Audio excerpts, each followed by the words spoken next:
wife and I lived here for a while with them, and eventually I got an opportunity to work in Richmond, Virginia. We moved down there, and we would come up here on many occasions.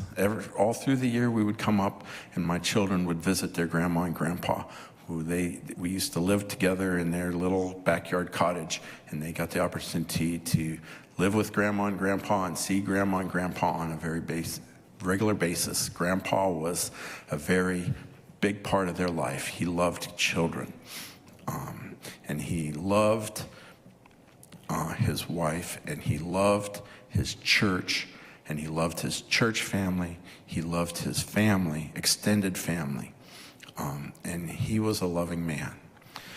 It came to a point after retirement. They enjoyed, was it 20 years of retirement here in Hagerstown area? It came to the point that they could not really manage on their own. In my mom's house, it was her house, it was her dream house. She lived in for 30 years, but they couldn't manage it anymore. We sold the house and we moved them down to Richmond to be closer to us. We set them up in an apartment where they lived happily, independently for a while until my mom, she broke her hip, had to go to the hospital, eventually to the nursing home. The nursing home turned out to be really hard for my dad because he was alone in the apartment. And then he was there every day. Every day, he wanted to spend a day with Mom in the nursing home. And to the point where we would buy him his lunches so they would eat together. But it got worse. COVID hit. They locked the nursing home down. He could not see her for months and months. And it really took a toll on my dad. Finally, at the point where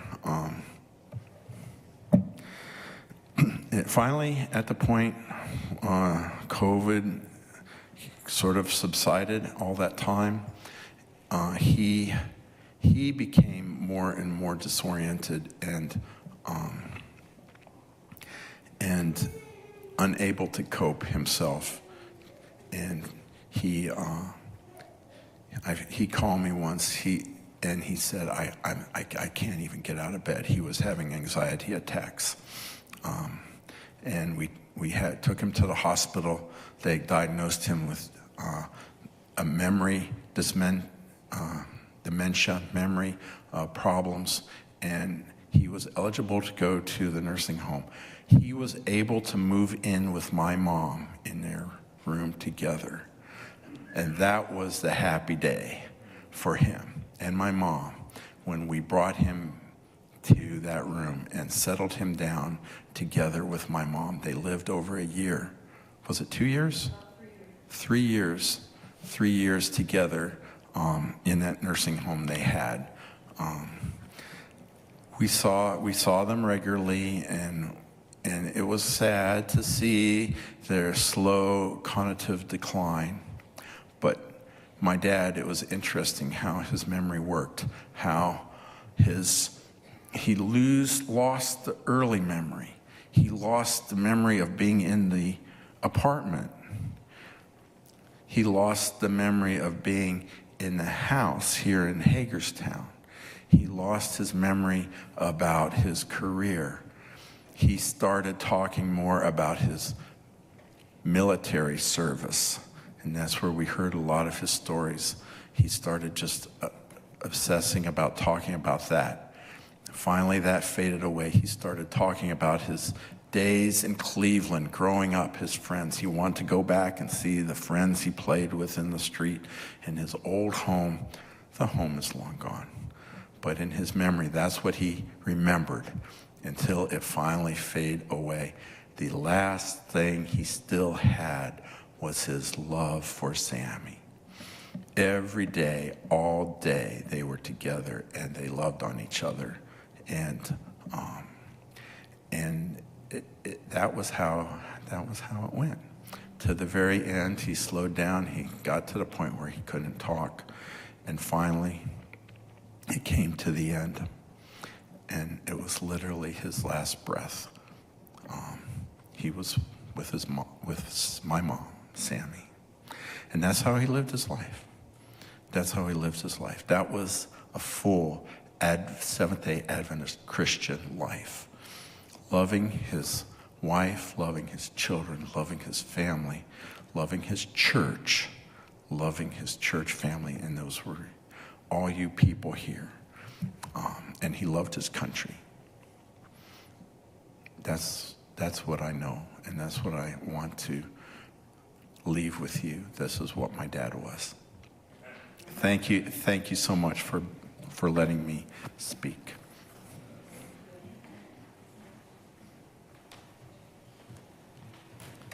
Incredible tribute, Hetty. Really was. A lot of things I'd never heard. And I know maybe some of the family had never heard some of this, but a beautiful tribute. Thank you very much. Well, Eddie started it off with some memories, some stories. And Kevin has a microphone. I'd like to invite any of you that would like to share a story, a special memory, whatever, raise your hand. And here we go, Kevin, right up here to Mary, Sister Mary. He was loving. He was the best brother you could ever meet. But I have to tell you several things about him. And both my brothers were born on Halloween, a year apart. And when I was a teen, I asked my mom, were they a trick or a treat? And she said, oh, they were a treat. It's you girls that were the trick. And I thought, what have we done to make Mom think that?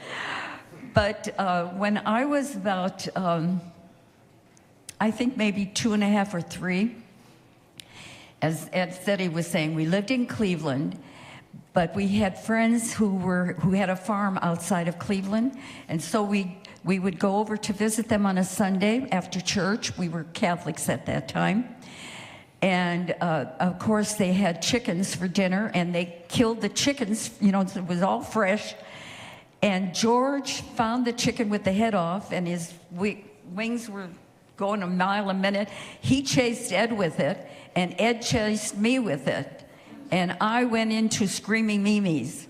And ever since then, I have been like that. However, yeah, I can't, it's the sound of the wings. If they're anywhere near me, I start screaming.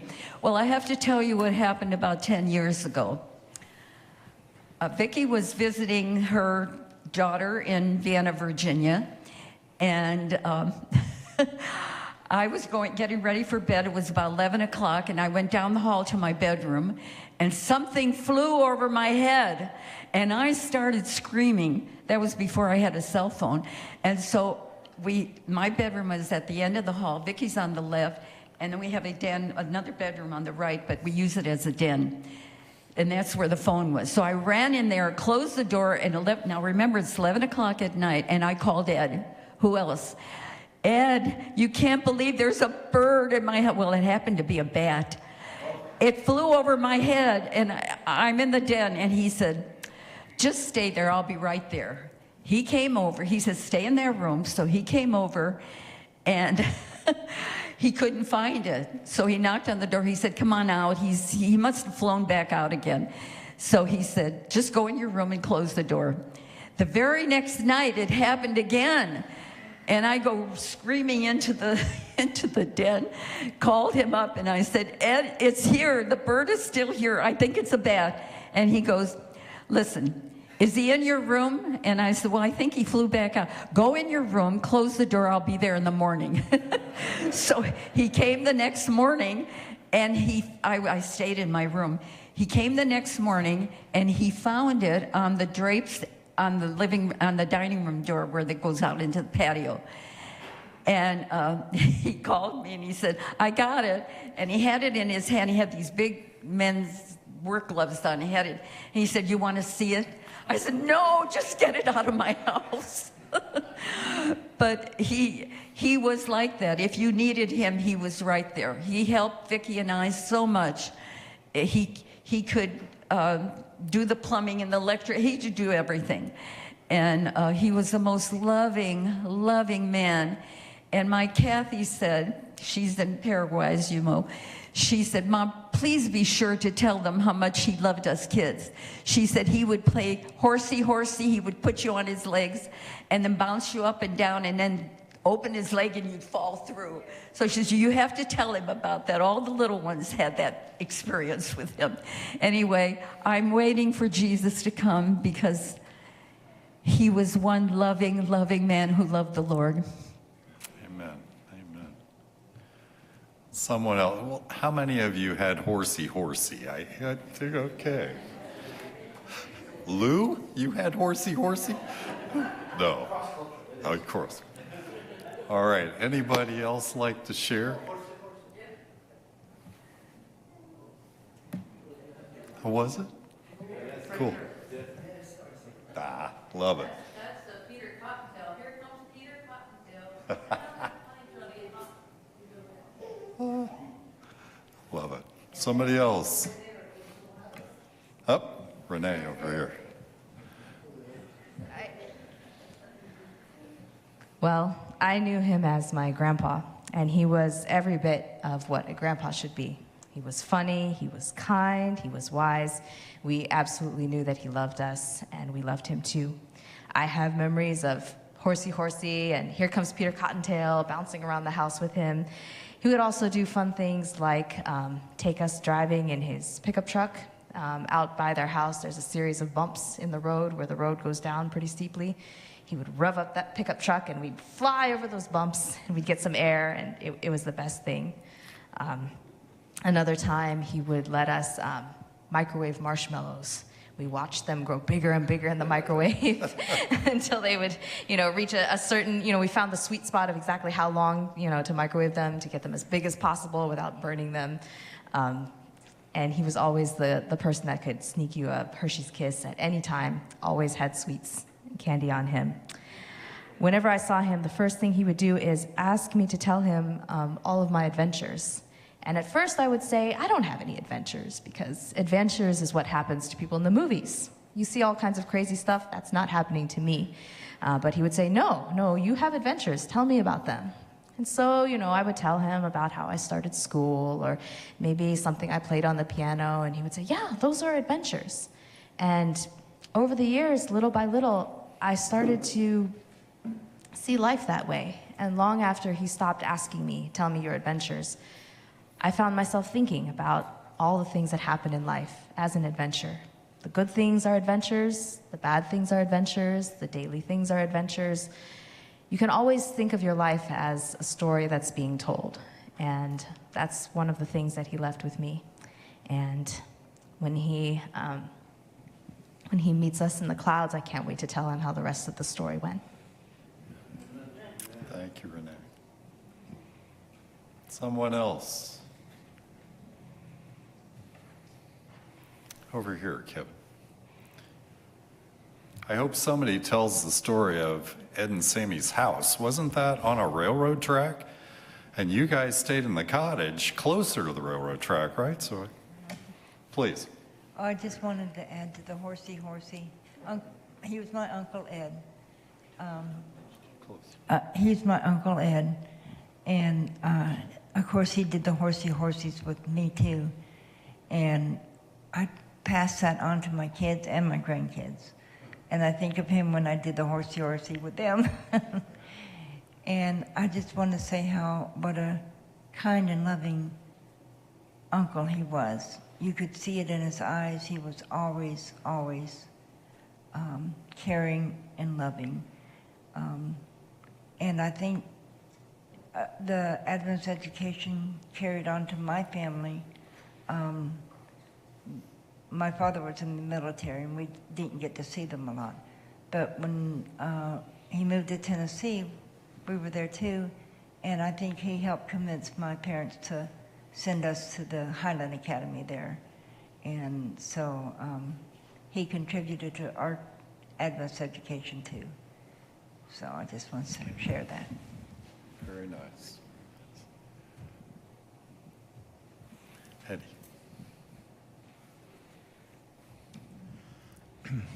This is Ed again. I'm taking more time, but yeah, I wanted to answer back, respond to Steve's request about the house. When we moved here from Tennessee, the people from that worked at Southern Publishing were not particularly happy to be uprooted and have their traditional factory and their publishing house closed and merged, and they came to the big city of Tacoma Park in Washington, D.C., but they had the promise of moving, that's going to move out to the country, and which happened. The Review and Herald found this beautiful spot here in the Hagerstown area, and everybody moved out. A lot of the people in Tacoma Park did pretty well, selling their house and buying here. Market, I think, was better. Housing market was better in Tacoma Park than it was here at the time. So they were able to do very well. My dad didn't quite have that experience because he didn't have the real estate. His real estate was still in Tennessee. But when he came out here and they were looking for a house, and they were looking around and they didn't think they really were able to afford it, somebody in the Review said, you know, we saw a house that was really nice, but we need a house near the academy because our kids are going to school. We want to be close here to Mount Etna. But this house is way out on the other side in Big Spring, halfway to Hancock. But it's such a good deal. These people, you know, it's a beautiful house, and they want to unload it because they're retiring and moving away, and they're ready to sell cheap. And so on a whim, they went out and looked at it, and that was the house that my mom fell in love with.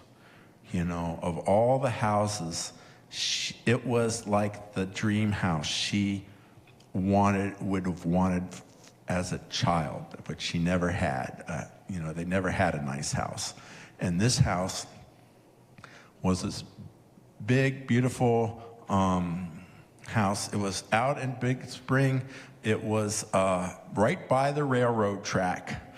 But apparently the person who built it, he was a businessman, so he spared no expenses building this house way back. It was 60 years old back then, whenever that was in the 80s. And it was, and he had his business right there, and it involved being, you know, there was a stop for the train. There was like a grain house or something, and he would ship grain in and out, and he made his money doing that. And he opened up the little post office there. There was a little post office and train stop, but it was right next to the train. You know, it was just right behind their house, and they had a little cottage went along with the house. My mom and dad didn't even notice the house, the cottage house. They bought the whole house.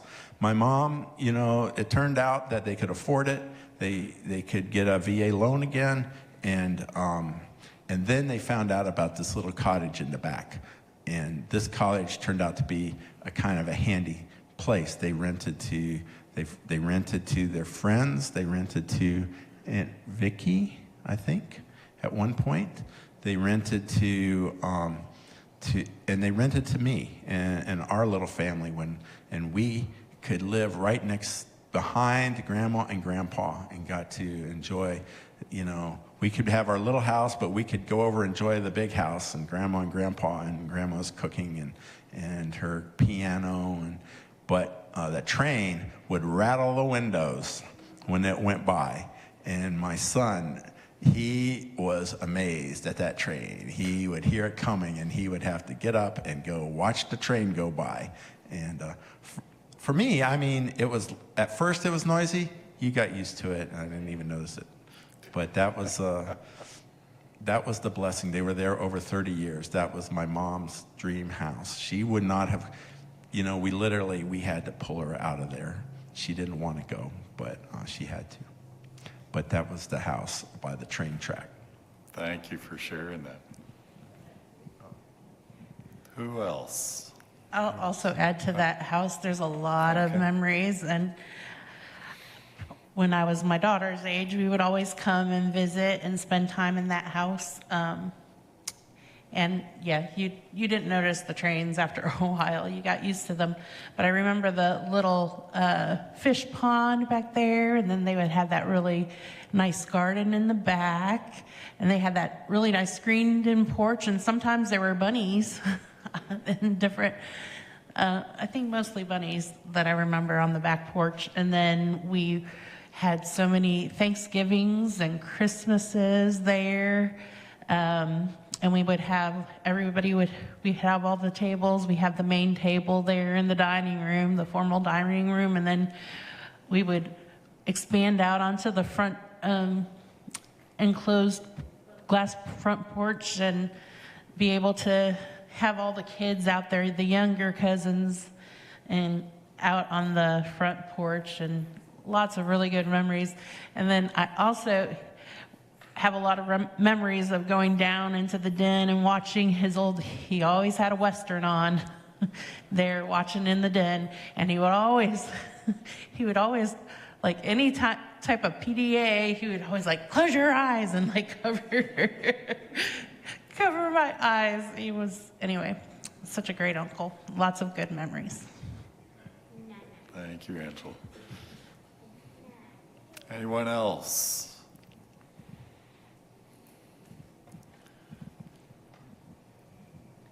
Well, he was my uncle too, and I remember the horsey. The horsey, go to town. Horsey, don't fall down, and then you would fall down. And so you kind of knew it was coming, but it was always exciting. And Renee mentioned sweets.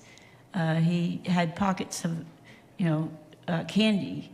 And at the church, they called him the Candy Man. My uncle was the Candy Man, so that was pretty cool. And he would play checkers with my grandfather, and I think they were different political parties too, so they had a little rivalry there a little bit. And and I think even baseball, I think they had different baseball teams they liked or something. He was a Yankee to us because we were in Tennessee. And so when he came down to Tennessee, he's there for a while, and he grew a beard. And coming back from the Southern Publishing House every day, they would stop at this place called Tank and Tummy to get gas. And they used a lot of gas, so they did it almost every day, I think. And somebody asked him when he grew his beard, and he said, July. And it was so Southern, he turned around to see who was talking. He said he had that Southern accent then, so. But he was an awesome uncle.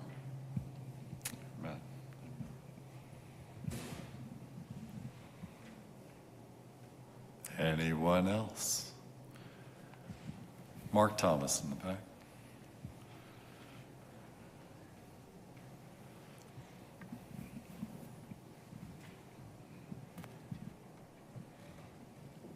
When you saw Ed at work, he was always happy. And he's always fun to be around. And you may look real calm and all together, but you put him in a racquetball court, and he turns into a different guy. He could slam the ball in the corner, down low, and make it trickle to the back. He had all the tricks. My dad loved to play racquetball with him. And I was thought to my dad was really fast, and he was all over the place. But Ed could keep up with him just by being calm and just hit it in the corners. And they had a lot of fun together. I remember Ed saying, hey, is your dad going to be here this night? Do you think he can play? I'm not sure. He's coming back from a trip. And they always worked it out. And but it was fun because Mary and Vicky and Sammy, they all worked together with my mom. So it was kind of like they were kind of a team. You always saw Ed and the three girls, and they were all together, very friendly, really fun. I remember going to that house where those railroad tracks were, in that little cottage out back, and visiting them there. And he had a lovely life. He's a man we'll always remember as kind, fun, and friendly. And he could play racquetball too, surprisingly. Thank you, Mark. I know Mike is back on our PA system here this afternoon. Mike and I work together with Ed in the shipping department at the Review. And Mark, you might remember this too. Our carpentry shop, on the pick trucks that we had to go through the different aisles, Ed was a picker. He loved to organize for orders. And the carpentry shop built a step, Mike, remember that, on every cart, just for Ed, because our shelves were too high for Ed. So he had to have a